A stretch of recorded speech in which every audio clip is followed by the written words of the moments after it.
500 दिन जेल,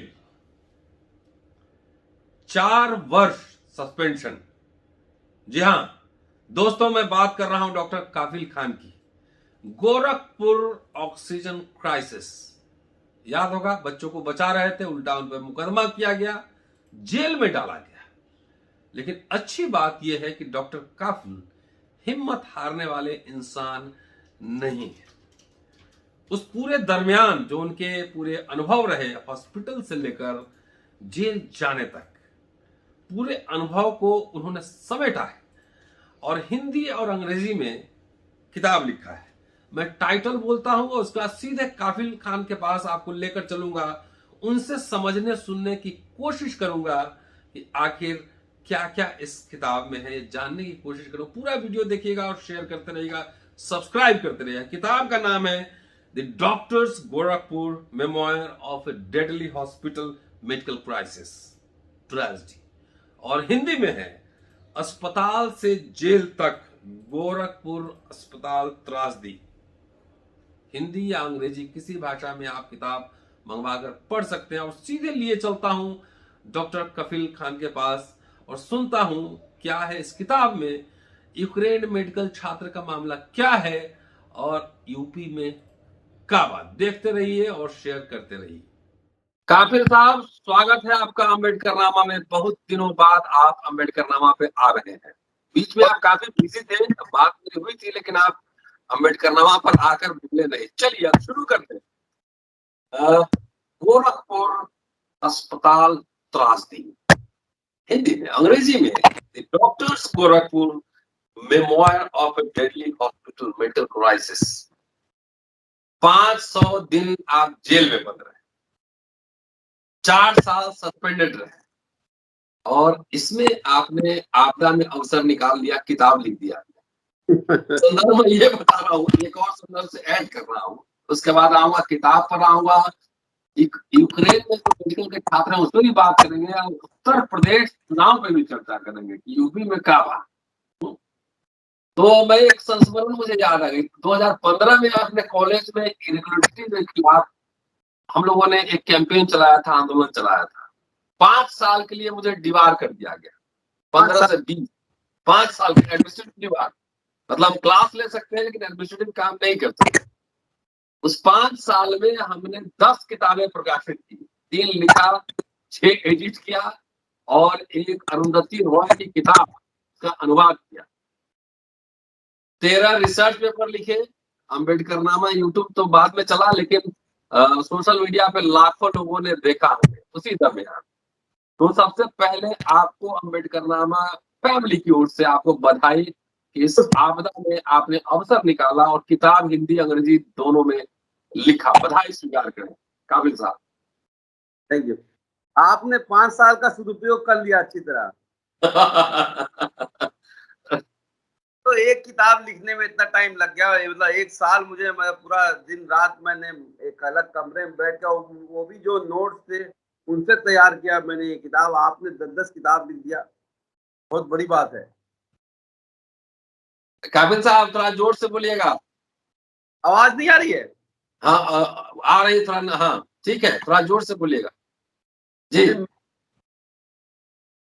मैं कह रहा था आपने 5 साल में 10 किताबें लिख दी। मुझे 5 साल में, ये मतलब आधे टाइम तो मैं जेल रहा, लेकिन फिर भी मुझे 1 साल लगे इस किताब को लिखने में, सही मायने में। तो 10 किताबें लिखना बहुत बड़ा अचीवमेंट है सर। और उसके बाद 13 रिसर्च पेपर भी पब्लिश। नहीं, उसमें हम लोग मेहनत का श्लोक है, आपदा में अवसर निकालना हम लोग भी जानते हैं। 10 किताबें, 6 एडिटेड है, 3 ऑथर्ड है और 1 ट्रांसलेटेड है, टोटल 10। एनीवेज, खैर कहने का संदर्भ ये था कि लोग ऐसी स्थितियों में टूट जाते हैं। 500 दिन जेल में बंद रहना, 4 साल निलंबित रहना, टूटते हैं, अपना हौसला खोते हैं। लेकिन आपने मजबूती के साथ सारे संस्मरणों को इकट्ठा करके हिंदी और अंग्रेजी दोनों में किताब लिखा है। मैं दोस्तों से अपील कर रहा हूँ कि अमेज़न पर जाएं और इस किताब को जरूर मंगवाएं। इसमें किताब में क्या क्या खास बात है, हाईलाइट्स बताइए काफिल साहब। सर रतनलाल सर, जिसे आपको पता है कि मेरी कहानी तो लोगों को बिट एंड पीसेस में पता है, बहुत लोगों को।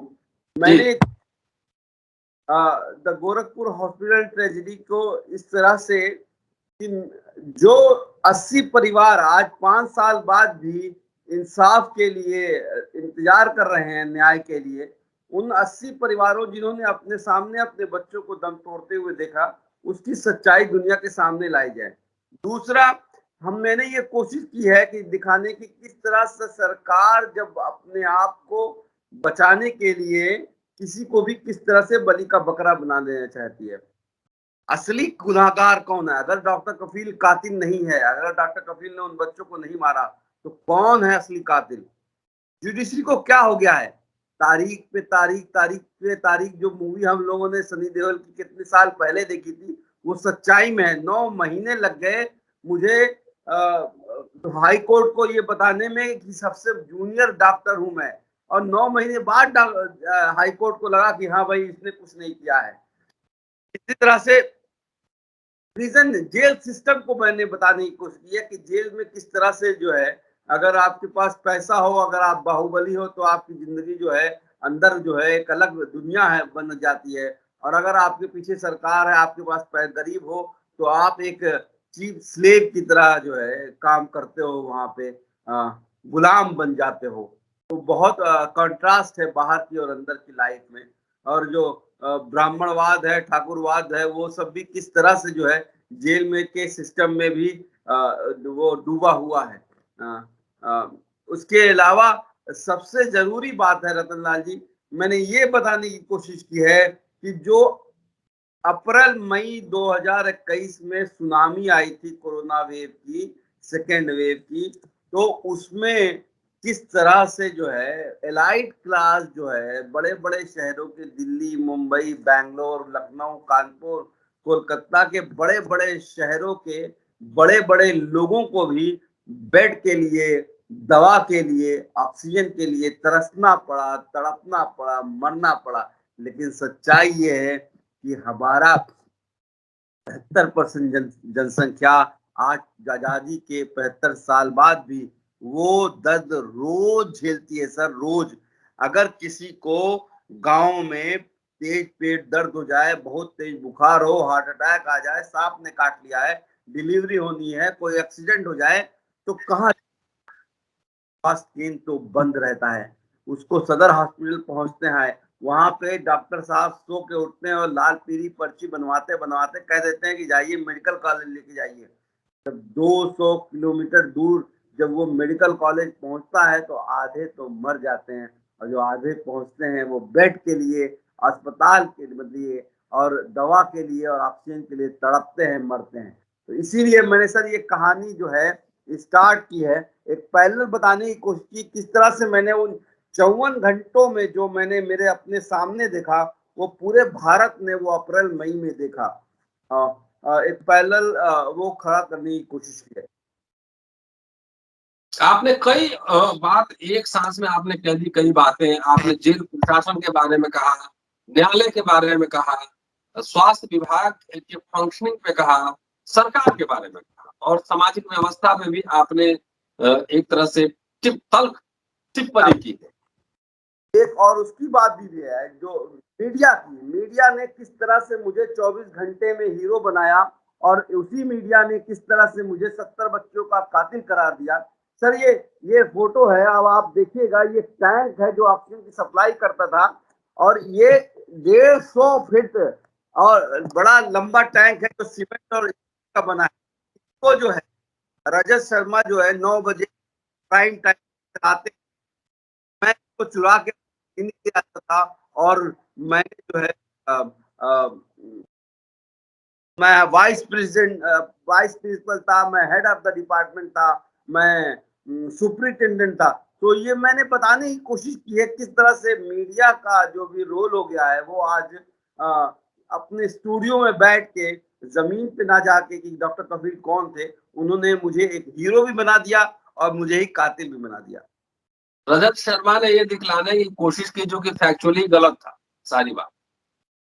हाँ, इसके अलावा भी जैसे टाइम्स नाउ ने मुझे वाइस प्रिंसिपल बताया था, मैंने एक आरटीआई फाइल किया कि वाइस प्रिंसिपल बीआरडी में उस दिन कौन था जब ये घटना हुई थी। तो ये जवाब है सर कि वाइस प्रिंसिपल की कोई पोस्ट ही नहीं थी उस वक्त मेडिकल कॉलेज में। तो और मैं सबसे जूनियर डॉक्टर था। 8 अगस्त 2016 को ज्वाइन किया था और 10 अगस्त 2017 को ये घटना हुई थी। तो मैं वाइस प्रिंसिपल कैसे बन सकता था? लेकिन लोगों ने उस पर विश्वास किया और इन लोगों ने भी एक तरह से मुझे जेल में भिजवाने में सरकार की मदद की। या अगर उनका वश चलता तो एमसीआई के प्रेसिडेंट ही आपको बना देते। नहीं। हाँ हाँ, बस चलता तो शायद वो। देखिए, मैं कहूंगा कि पर्दा डालने में सरकार जो करना चाहती थी कि जो 80 बच्चे 81 बच्चे मरे थे उन पे पर्दा डालने की में इन लोगों ने सरकार की मदद की। तो आपने जो है कोई लीगल नोटिस या मानहानि इन चैनल्स के खिलाफ आपने भेजा? टाइम्स नाउ को भेजा था। मैं टाइम्स नाउ को भेजा था तो उन्होंने ये कहा कि जो एंकर साहब थे वो अब दूसरा कोई मीडिया हाउस चला रहे हैं, हम अपनी तरफ से माफी मांगते हैं, लेकिन वो साहब अब एंकर साहब चले गए हैं। तो टाइम्स नाउ का माफीनामा है आपके पास? अब माफीनामा नहीं है, हमने लीगल नोटिस जो जो भेजा था उसका जवाब है।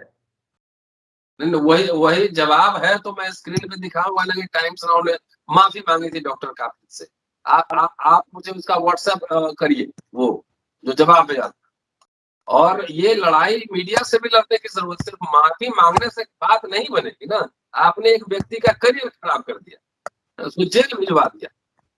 ये गैर जिम्मेदाराना, जैसे ऑक्सीजन के अभाव में बच्चे मरे वहां पर, उसी तरीके से मीडिया ट्रायल करके झूठ मूठ खबर करके एक जीता जागता नॉर्मल इंसान को ये पागल करते हैं। Stern action must be taken against them. हाँ तो सर देखिए, अब देखिए उसके लिए दूसरी लीगल लड़ाई लड़नी पड़ती है आपको। अब आप जैसे आपको बता दूं, जब सरकार ने मेरे पर रासुका लगाया, एनएसए लगाया, अब मैं तो अपने आप को खुशकिस्मत समझता हूँ क्योंकि बहुत से ऐसे लोग हैं जिनको ऊपर रासुका, एनएसए, यूएपीए लगाया गया है, आज तक जेल में है।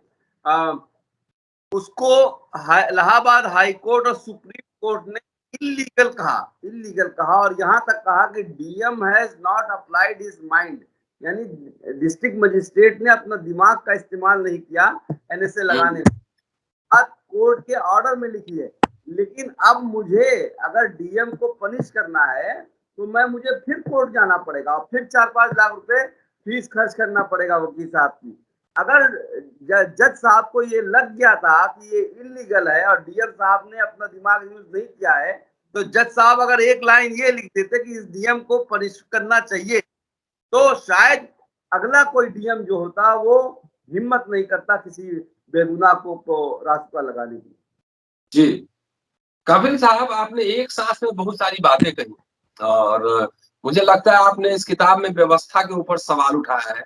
किताब मेरे पास अभी है नहीं, और जब पढ़ूंगा उसको विस्तार से उस पर चर्चा करूंगा, लेकिन फिलहाल कुछ हाइलाइट्स और बताइए किताब के बारे में, जिससे कि हम हमारे दर्शक उसको खरीद सके। इमरजेंसी बहुत सस्ती किताब है, 300 रुपए की, 200-250 रुपए की है। आप सब उस किताब को जरूर खरीदिए। आप बीती है एक तरह से ट्रेजेडी। हाँ कपिल साहब। ये एक तो इसमें पूरा टाइमलाइन ऑफ इवेंट है। मैंने जो महीने हिसाब से जो वो है उसके हिसाब से पूरा 4 साल में मेरी जिंदगी के साथ और उन 80 परिवारों के साथ क्या हुआ वो बताने की कोशिश की। दूसरे मैंने कास्ट एंड कैरेक्टर, यानी कि आपको इस बुक में आपको पता चलेगा कि आप एक नॉवेल पढ़ रहे हो, आप एक मूवी देख रहे हो, तो एक कास्ट एंड कैरेक्टर बनाने की कोशिश देवी जी एक कैरेक्टर है और जो पढ़े उसको ये लगे कि जैसे वो उस टाइम में बच्चों को बचा रहा है, जैसे वो चीफ मिनिस्टर के सामने आमना सामना उसका हो रहा है, जैसे वो जेल में टाइम व्यतीत कर रहा है, कोशिश की है। इसके अलावा वो सारे एविडेंस पिक्चरों के साथ देने की कोशिश की है। अब आप ये देखिए, ये लेटर है, ये जो कहते हैं मुख्यमंत्री की हमें पता नहीं था कि ऑक्सीजन कमी होने वाली है, ये लेटर 6 अप्रैल 2017 का लिखा हुआ है। किसको लिखा है? मुख्यमंत्री और स्वास्थ्य मंत्री को। और ये लिखा हुआ है कि मुझे मेरा पैसा वापस दे दो, तो ऑक्सीजन सप्लाई करता था उसका लेटर है। ये लेटर आप देखेंगे कि 9 अगस्त 2017 का है, यानी कि और इस लेटर में लिखा है कि 24 घंटे के अंदर ऑक्सीजन खत्म हो जाएगी। और ये लेटर स्वास्थ्य मंत्री को लिखा गया है। 10% कमीशन के चक्कर में इन्होंने 63 बच्चों और 18 एडल्ट को मरने दिया। और बता दूं 81 में से सिर्फ जो है मतलब करीब करीब 70 81 में से 70 बच्चे जो हैं वो दलित परिवार या माइनॉरिटी से संबंधित रखते हैं, जो कि बहुत पुअर मार्जिनलाइज सेक्शन से आते हैं। सारा हंगामा अप्रैल मई में हमने देखा किस तरह से मीडिया जो है उस चीज को दिखा रही थी, लेकिन जो ये गरीब मर गए इनके बारे में कोई नहीं बात करता। तो मैंने कोशिश की है कि एविडेंस के साथ, पत्रों के साथ, सबूतों के साथ जो है दुनिया को सच्चाई बताया जाए। काबिल साहब, आपने उस 80 परिवारों की बात की, आपने किताब में उनका कोई इंटरव्यू, साक्षात्कार कुछ इंक्लूड किया है? जी, मैंने उन सारे परिवारों को, जिन कुछ बहुत से पूरे 81 नहीं, लेकिन जिन परिवारों से मेरी मुलाकात हुई है और कभी कभी उनके घर आना जाना होता है, उनकी कहानी लिखने की कोशिश की है। कैसे उन्होंने अपने बच्चों को अपने सामने मरते हुए देखा। और एक दो परिवार जैसे राजभर था, जिन्होंने एफआईआर करने की कोशिश की। इसके अलावा इस बच्ची को जो भूमिका मेरे गोद में है, आज वो 5 साल की हो गई है और वो उस रात जो है बहुत गंभीर हालत में अवस्था में आई थी। आज वो बच गई, 5 साल की हो गई है। वो उसकी कहानी लिखी है। तो कोशिश की है कि लोगों की उन परिवार की कहानी जो है लोगों तक पहुंचाई जाए। बजट कैसे आता है, बजट कैसे सरकारी व्यवस्था में इस्तेमाल होता है, जब तक को भी तो ऊपर से लखनऊ से गोरखपुर के सप्लायर तक उसके हाथ में पैसा पहुंचता है, वो कड़ी बताने की कोशिश की है। उन परिवार से जितने भी मैं मिलता हूं उनकी कहानी बताने की कोशिश की है। कोशिश तो की है कि ना सिर्फ जो स्वास्थ्य में भ्रष्टाचार है उसको उजागर किया जाए, उन माओं की पीड़ा की जो उस टाइम के गुजरे हैं वो सामने आए। ठीक है काफिल साहब, और ये किताब दोस्तों आपसे अपील है कि काफिल साहब की किताब आप मंगवाएं, खरीदें। अमेजन पे हिंदी अंग्रेजी दोनों में अवेलेबल है। जो भी आप पढ़ना चाहें आप वहां से मंगवाकर पढ़ें। और ये आपने बहुत हिम्मत का काम किया है। नहीं तो ये घटनाएं जो है, हर चीज को डॉक्यूमेंट करना बहुत जरूरी होता है। अपने अनुभव को डॉक्यूमेंट करना जरूरी होता है, नहीं तो 25-30 साल बाद वो पूरा एक कथा बन के रह जाते, कुछ पता नहीं लगता है। अब ये किताब के फॉर्म में है तो पूरा दुनिया ये अजर अमर हो गया है एक तरीके से। चलिए काफिल साहब, आते हैं दूसरे मुद्दे पर। बहुत दिन से बात नहीं हुई है तो सोचा थोड़ा लंबी बात कर लूं। यूक्रेन क्राइसिस में मेडिकल के छात्र वहां पढ़ने गए और उसमें कई बातचीत हमने अम्बेडकरनामा पे अपलोड की। एक छात्र की रशियन अटैक में हत्या हो गई। मैंने एक स्टोरी आज वायर में पढ़ा है, वो कह रहे हैं कि दो चीज जिम्मेदार है, जातिवाद और प्राइवेटाइजेशन, करप्शन। इसीलिए बच्चे यूक्रेन जाते हैं पढ़ने के लिए और वहां पढ़ते हैं, भारत में नहीं पढ़ते। तो इसमें कौन कितना जिम्मेदार है? चूंकि आप उस मेडिकल प्रोफेशन के हैं और आपके आंखों के सामने बहुत घटनाएं हुई है। क्या है मामला? ये जातिवाद मतलब किस तरह का जातिवाद? या तो खुल के कहे कि आरक्षण। सर देखिए, ये एक अपने कमजोरियों को छिपाने की पीछे कोशिश की जा रही है। आपकी जी 1 करोड़ की पॉपुलेशन है और कुल पूरे भारत की एमबीबीएस सीट मिला के, यानी कि एम्स और जिपमर भी मिला लीजिए, तो भी जो है 1 लाख के करीब करीब आती हैं, 88,000 कुछ करके। तो जी आप 1 करोड़ लोगों के बीच में कुल 88,000 सीट हैं। 16 लाख बच्चे जो है हर साल इंडिया में एग्जाम देते हैं नीट का। उसमें से सिर्फ 88,000 को सीट मिलती है, बाकी 15 लाख कहाँ जाएंगे अगर वो डॉक्टर बनना चाहते हैं? और वो भी नीट दे रहे हैं जिनको इंडिया में पढ़ना है। जो बेचारे पहले ही से डिसाइड कर देते हैं कि भाई हमें बाहर जाना है, वो तो नीट देते भी नहीं है। बहरहाल 15 लाख को सरकार कब बाहर जाने की बात है भाई? रिजर्वेशन, हम तो मैं इतना मानता हूँ जिसकी क्या भारी उतनी भागीदारी। अगर उसी हम्म, हिसाब देख लोगे कि उस बच्चे को जो है सीट एमबीबीएस मिलनी चाहिए कि नहीं, उस कम्युनिटी से, उस कास्ट से लोगों को डॉक्टर बनना चाहिए कि नहीं, ये सवाल तो आपको अपने आप से पूछना चाहिए। मेरा अपना ये मानना है कि एक, जैसे मैं जिस परिवार से था भाई, मैं बता दूं, सच में बताऊं तो हम लोगों को, जब मैंने 10+2 स्टार्ट भी किया था तभी से हम तैयारी करने लगे थे, और जब तैयारी 1 साल पूरा किया था तो चाय मिलती थी, अलग रूम था, एसी था, आराम से पढ़ते थे, किताबें जो महंगी से महंगी किताब चाहते थे वो मिलती थी, अच्छे से अच्छा ट्यूशन जो चाहते थे वो ले लेते, लखनऊ चले गए पढ़ने। और सबसे बड़ी बात थी कि ना खाने का झंझट, ना कपड़ा धोने का झंझट, वो भी लॉन्ड्री पे जा रहा है, वो भी खाना जो है घर पे बन के आ रहा है, पैसे की कोई चिंता नहीं। तो मैंने जो ऑल इंडिया 30 निकाल दी, तो ये सुविधाएं भी तो मेरी उसके साथ थी। अब आप एक गरीब बच्चा इमेजिन किसी गांव का, उसको सुबह उठना पड़ेगा, अपनी सारी गाय को ले जाके पहले चारा खिलाना पड़ेगा, वापस आएगा तो माता जी कहेंगी ये सामान ले आओ, वो सामान ले आओ, कोई ट्यूशन नहीं है, कोई एसी नहीं है, कोई किताब नहीं है, तो कैसे हमारा उसका मुकाबला कर पाए? ये तो बहुत बड़े झूठ बोलने की बात है। आज आजादी 75 साल बाद भी क्यों हम लोग जो है अपने छात्रों को उतनी सीटें नहीं दे पा रहे हैं? 16 लाख बच्चे एग्जाम देते हैं, 15 लाख को आप क्या आंसर दोगे? और रतन लाल जी, एक बात बता दूं, आप साउथ इंडिया चले जाइए, हर डिस्ट्रिक्ट में एक मेडिकल कॉलेज मिल जाएगा। केरल में 23 डिस्ट्रिक्ट है लेकिन 30 मेडिकल कॉलेज है। वहां पे क्यों मेडिकल कॉलेज आ गए? पूरे साउथ में जितनी सीटें हैं उतनी सीटें मिला के यूपी, बिहार और पूरे पश्चिम बंगाल, मध्य प्रदेश जो है, राजस्थान मिला के नहीं हो पाती हैं। क्यों नहीं हो पाई? क्यों नहीं? उत्तर प्रदेश जैसा बड़ा, अब आपको बता दूं, मेरी जो है, मैंने 80% मार्क्स पाए थे और मेरी जो है 300 कुछ रैंक आई थी ऑल ओवर यूपी में, फिर भी मुझे अच्छा कॉलेज नहीं मिल रहा था, तब जाके मुझे में जाके लेना पड़ा कॉलेज में। तो हम अपने ही बच्चों को सुविधाएं नहीं दे पा रहे, तो ये रिजल्ट, हर बार ये कोशिश की जाती है कि इस चीज को,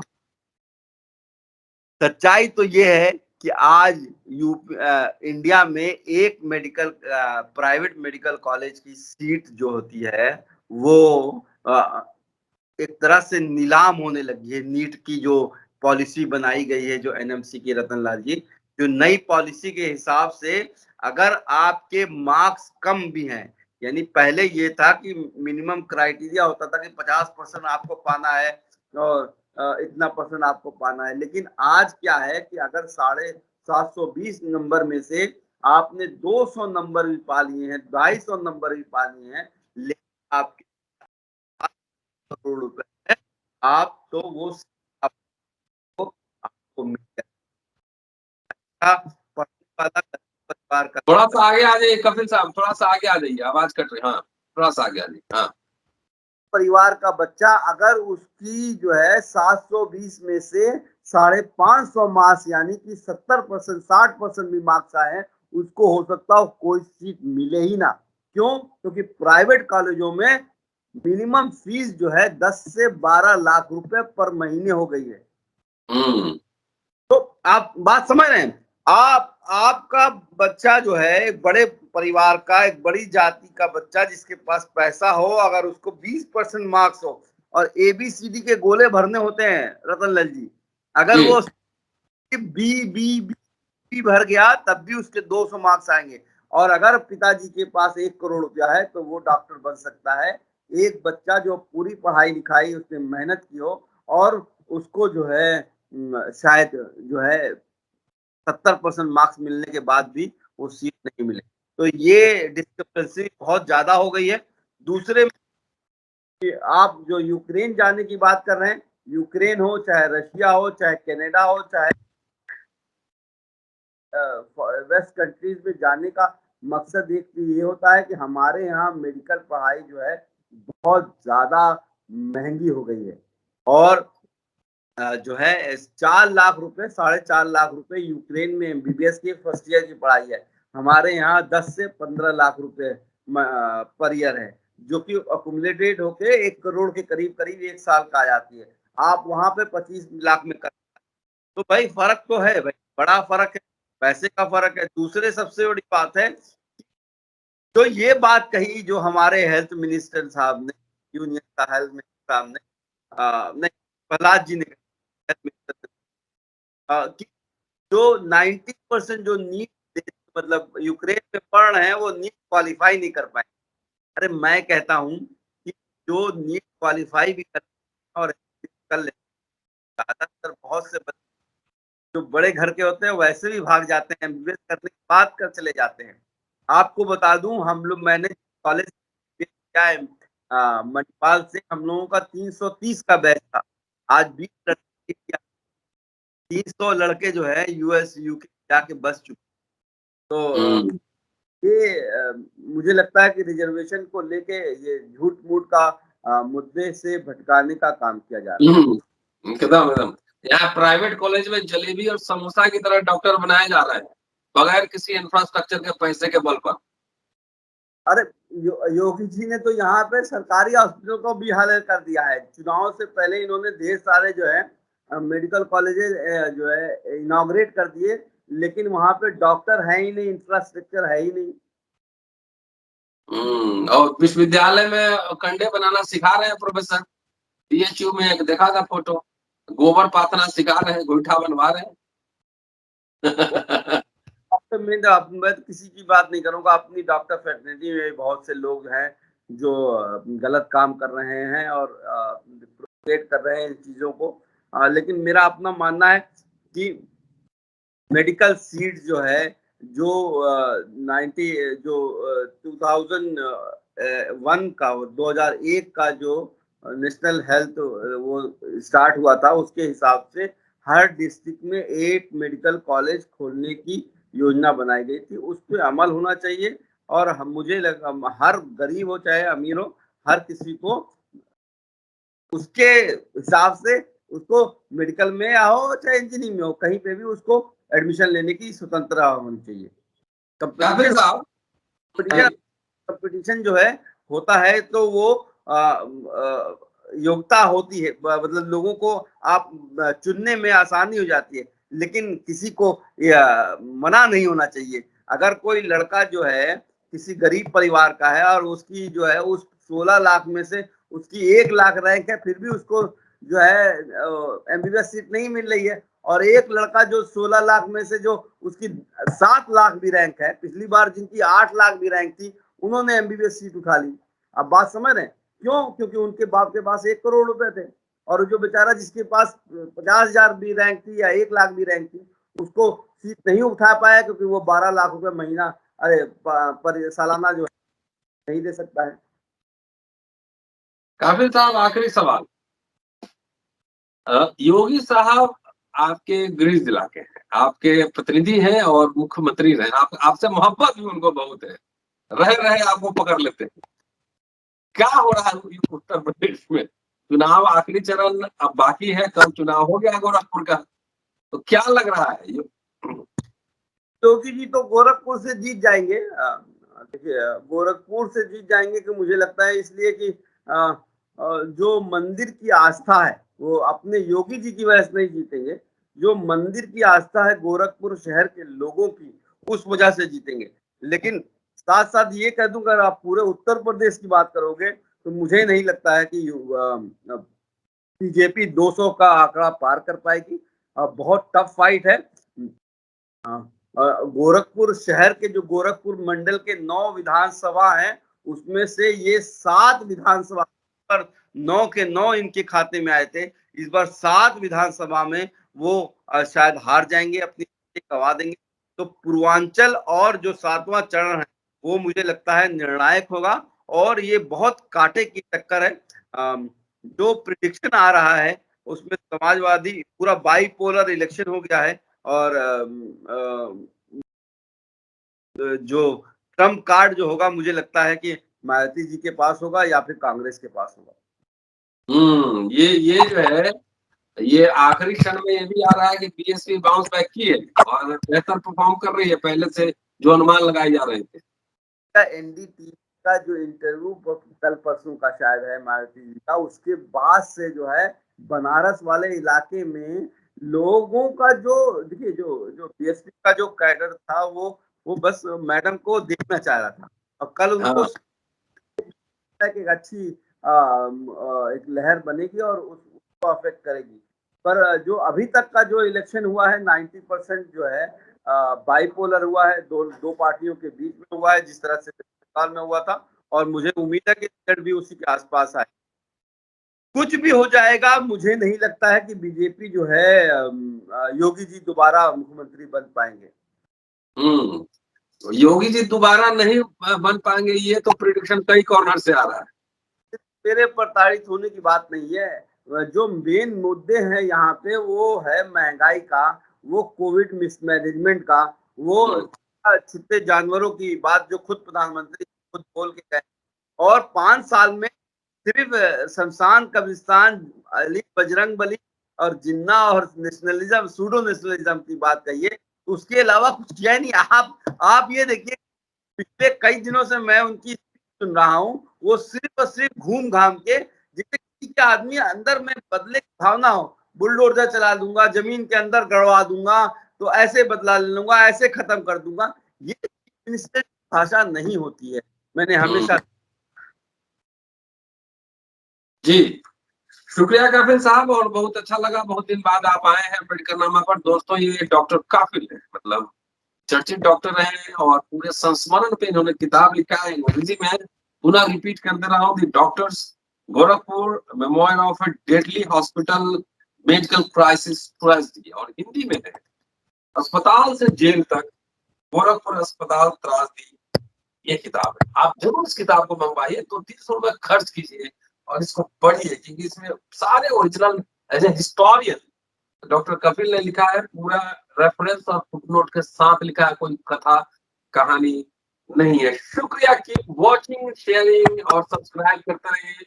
और कपिल साहब वीडियो आपके पास भेज रहा हूँ, आप भी इसको शेयर कीजिएगा पर। शुक्रिया, थैंक यू।